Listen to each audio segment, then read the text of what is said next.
Alright, welcome to episode 103, I believe, of What If Civilization Started Over. This video is going to be a pretty cool one, I think. Lots of fun things to do in this one. So, yeah, let's get started with it. In the last episode, then, we had lots of other events occur, which I forgot all of them. Korea invaded into the Ping country because it kind of collapsed. No, wait, no, they didn't. They invaded Taiwan. There we go. Yeah, they invaded Taiwan, like the Chinese want to. The Indo-Chinese country invaded into Bengal, and they took over the Myanmar areas of that country. We saw Hijaz invade into the central deserty country in northern Saudi Arabia. In America, I don't think anything happened, so I don't know why I'm going over there. In Australia, we saw the Western Australian country invade into northern Australia because ideology. Hello. Ideologically, the Eastern Australian country moved to become a Francoist country, which the Western Australians did not like, so they got rid of this one here, which was a military dictatorship. So that's kind of, good job, you guys, you center-right democracy. Anyway, other countries are now Franco as well, like Korea, West Papua, and Indochina, and there's just a ton of other random nations in the world. Also, your democracy's gone and your military dictatorship's gone. Hooray. We saw the expansion of more alliances and a couple of other things that I don't care about enough. Bye bye. Yeah, I really need to update this later. There's kind of countries who shouldn't be here. What the hell am I saying? Anyway, over to Indochina. They're kind of annoyed about some things because we need to go back over to another layer, which is the nation's alliance layer. Because since the expansion of the Franco Union and all that stuff, we've seen some countries all over the world, especially over here in China, start to leave, and that's kind of concerning to a load of different nations. So all over China, you wouldn't leave, no matter. Whoops. We could. No, you wouldn't either. I'm not sure who wants to leave.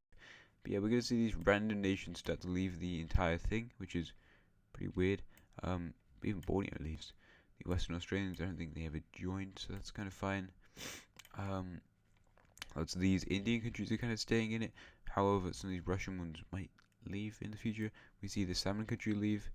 Remember, there's like the four main areas, like the Gangetic country, Korea, Indochina, and Tibet kind of also count. But then it's the Franco Union and Italy. Norway's also kind of there with Tibet, but not entirely. So it doesn't hugely matter for those guys. Like some. Wait a second. Right, so Kocha left, and we see the red country over here leave. This country doesn't even exist anymore, so they're kind of leaving. And some more of these other just random kind of central countries are going to leave. Over here in Mesopotamia. This is quite a slow process, and one that would have occurred quite a long time. So I know I'm doing all of it like right now, but just take that into account, I guess. That it's not all this one instant thing that is occurring. Who else would live? Oh, you probably don't really like being here. Poland, you'd probably stay, wouldn't you? And apart from that, I think everyone's kind of good, except, oh wait, Galicia. You're gonna leave. And why is Galicia leaving? Well, this country has just had its government overthrown. It is currently a, monarchist country.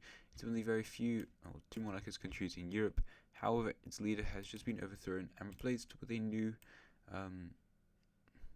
center-right democracy.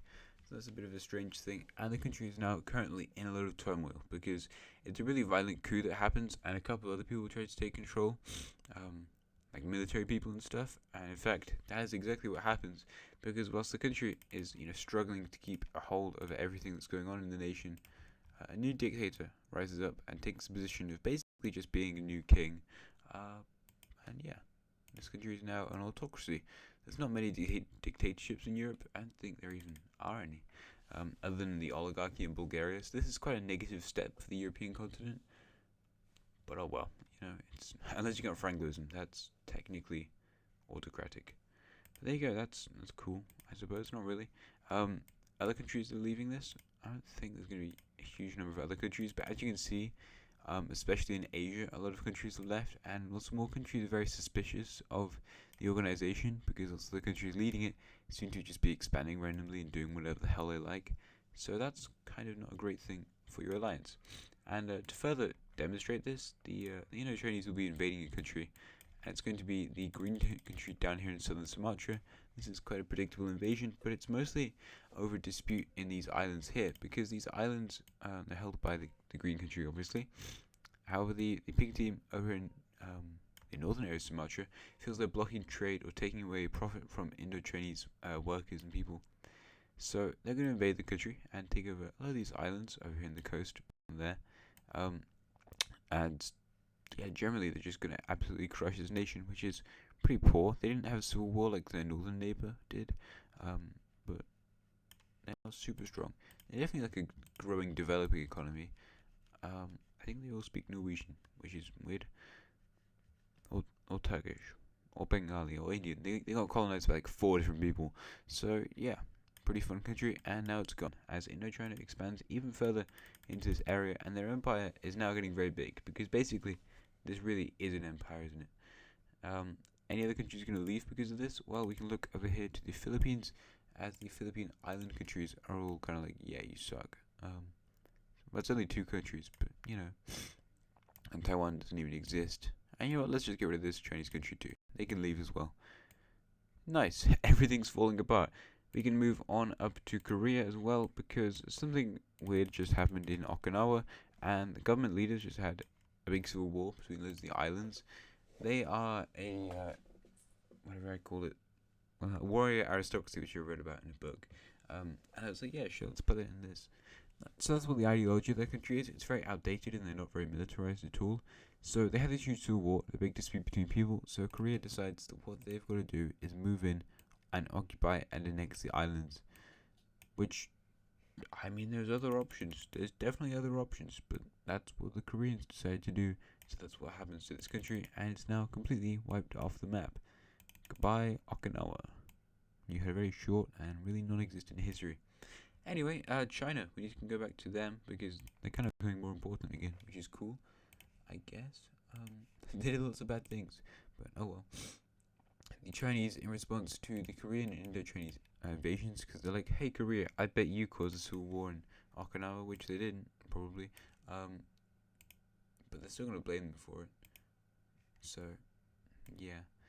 And we see the rest of these other Chinese countries join into the Chinese Economic Alliance. None of them join the Indian Economic Alliance, but it's just some random ones who are really neutral and didn't really want to get involved before.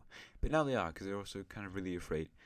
And economic alliances don't protect you from being invaded, so it's not going to help you that much, mate. But oh well. Over in Central Asia, no one else is super interested, and otherwise there's only one in Europe, because the Italian alliance hasn't built their own economic alliance, so yeah. Anyway, we can move down to the Middle East now. And we're coming down to the Middle East, just as I said just now.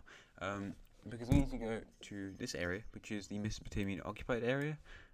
It's kind of a good thing that it's been occupied, because they removed all the nuclear stuff from here, which is, I'm realizing now that maybe, because I drew these straight lines in, but theoretically I could have done like that. That would look horrible. But they removed all the nuclear stuff from this country, which means there's no nuclear bombs here, because there's no stations. So that's good. Also, something I just wanted to point out, because I meant to say that like ages ago, and then I never did, because I'm good at forgetting things like that. But they don't want to give Mesopotamia access to any more nukes, so all these countries have had the ability to use nukes removed unless they secretly have it.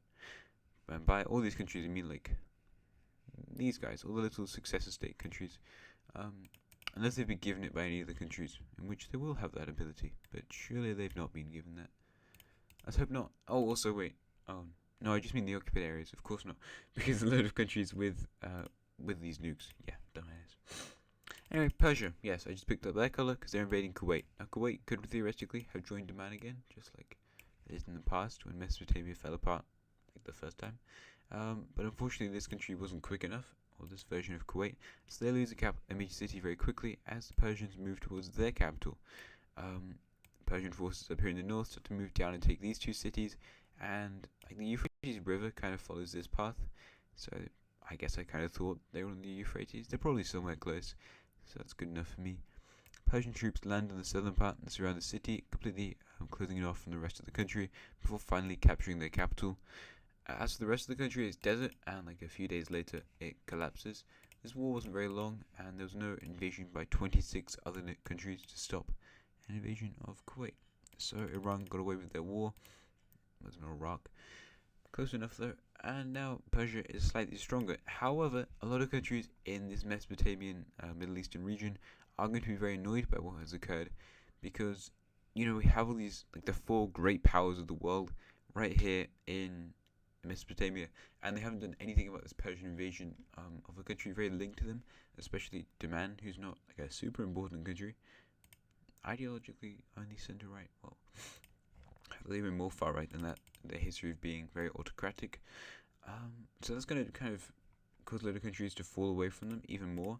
We have already seen the fallout from lots of Mesopotamia, because a lot of countries already left up in the north, and then in the south, not all of them joined. So we're going to see this blue country, they're on the border, they leave. To be honest, the rest of them might stay. You're kind of afraid of Persia, and you're aligned with the Central Legions, who are aligned with the Ganjigati country, who's one of the four great powers of this alliance. So that kind of stays. We see one major change up here in. Actually, I'm not sure which of these countries would leave, because they didn't plan it very well. The blue one, there you go. Bye bye. They can leave. Which is kind of a surprise, because Europe's mostly stayed loyal to this. However, them leaving is kind of strange. Hungary is also kind of thinking about it, but they're not there yet. Anyway, cool. Persia's done some stuff. Nice. Anyway, what next? I don't know. Yes, we need to actually go to North America. I was really like, oh my god, wait a minute, North America? Because one country right over here in North America, in this cool looking red country, I really like their borders. They've got some really nice ones. They've got some cool straight lines, like here, a couple in the south, some stuff up here. It's really cool, Vancouver nation. However, there's one problem with Vancouver country, and that is that they're extremely far right.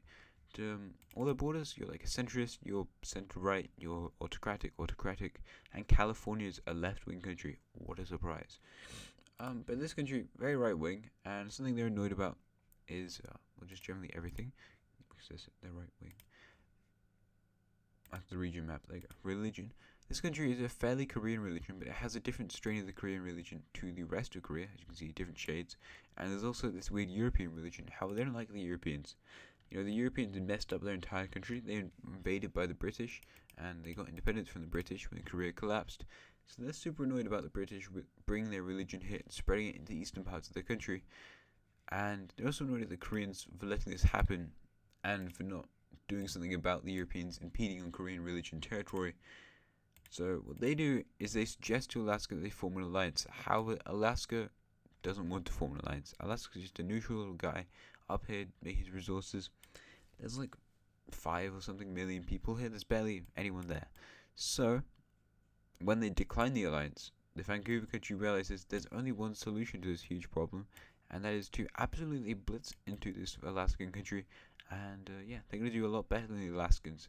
This nation, this timeline, has had a huge surge. Is like their big major place for lots of the Korean people around America to go to. They're a far better country to live in than Alaska, so lots of Alaskans have gone to this country instead.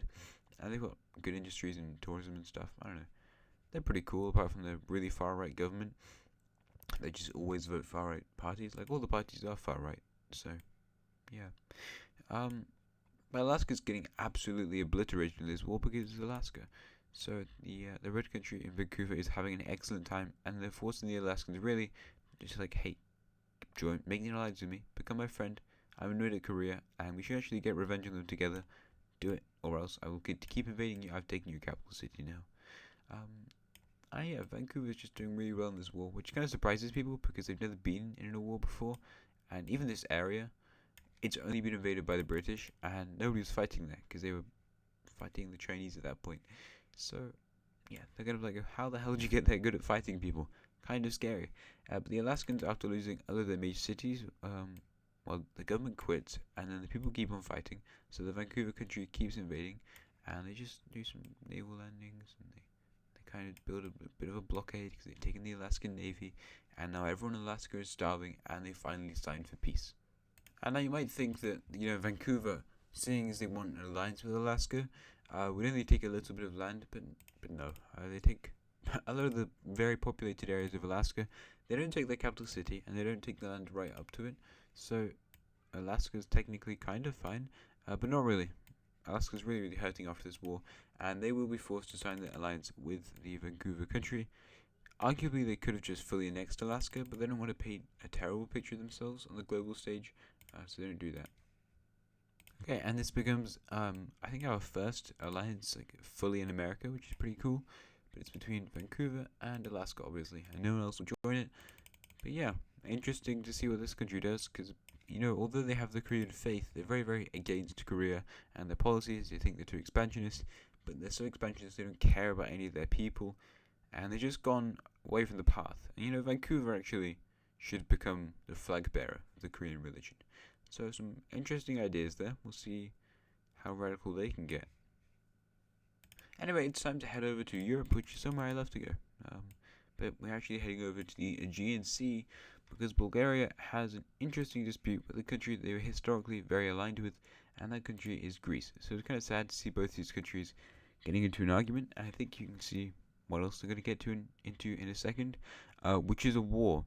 So the Bulgarians declare that the Greeks have been holding back the trade through here and taking away trade and like secretly taking out these islands and stuff.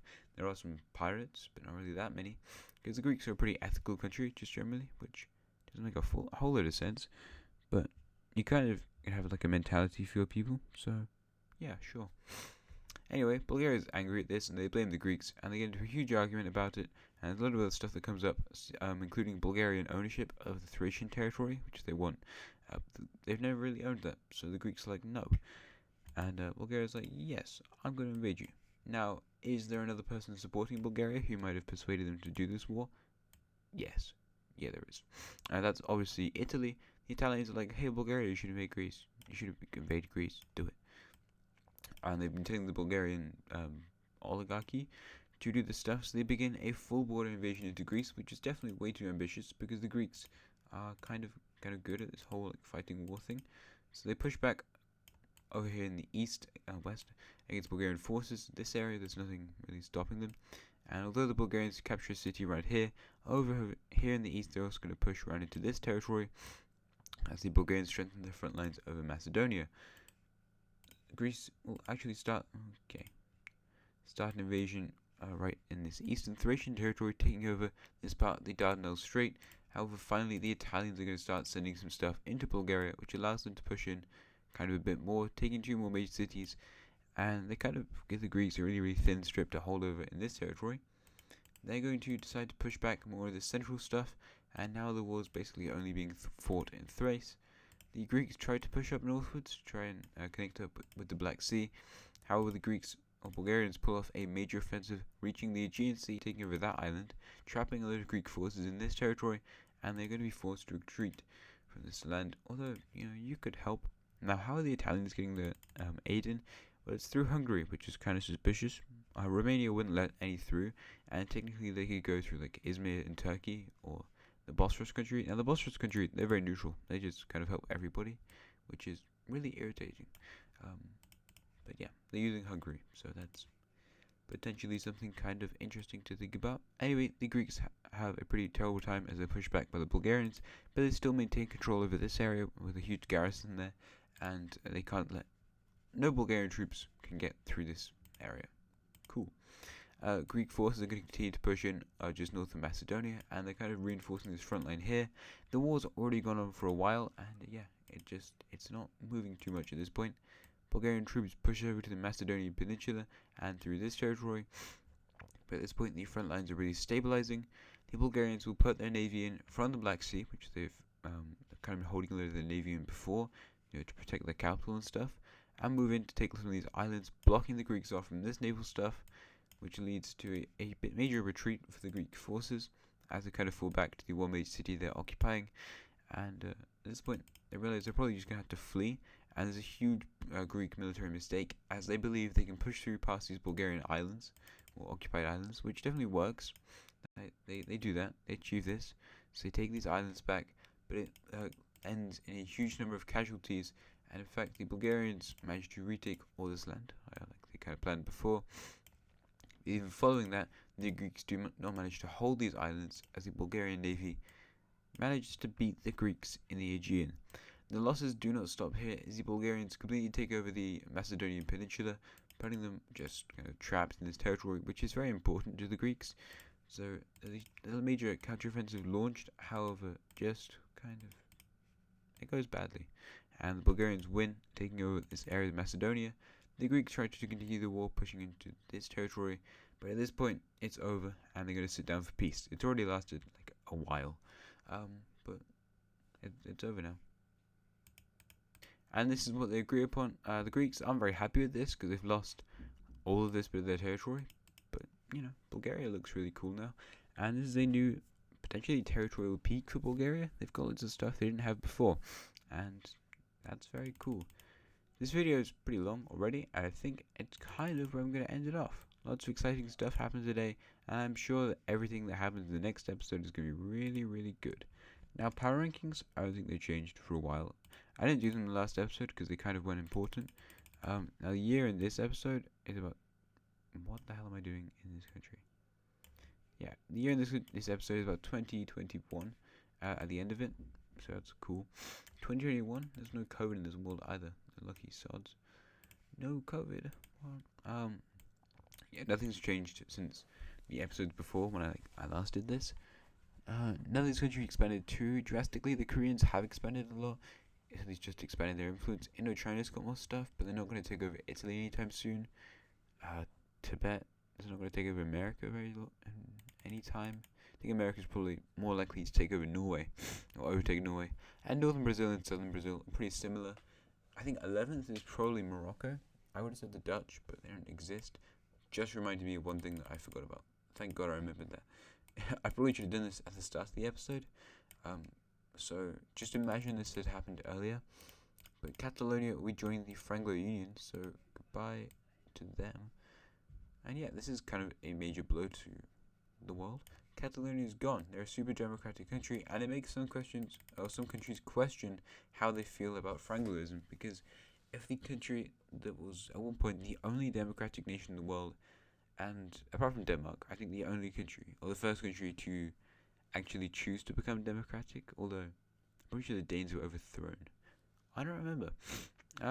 Yeah, they're gone. They joined the Franco Union, which means they must have thought it was democratic enough.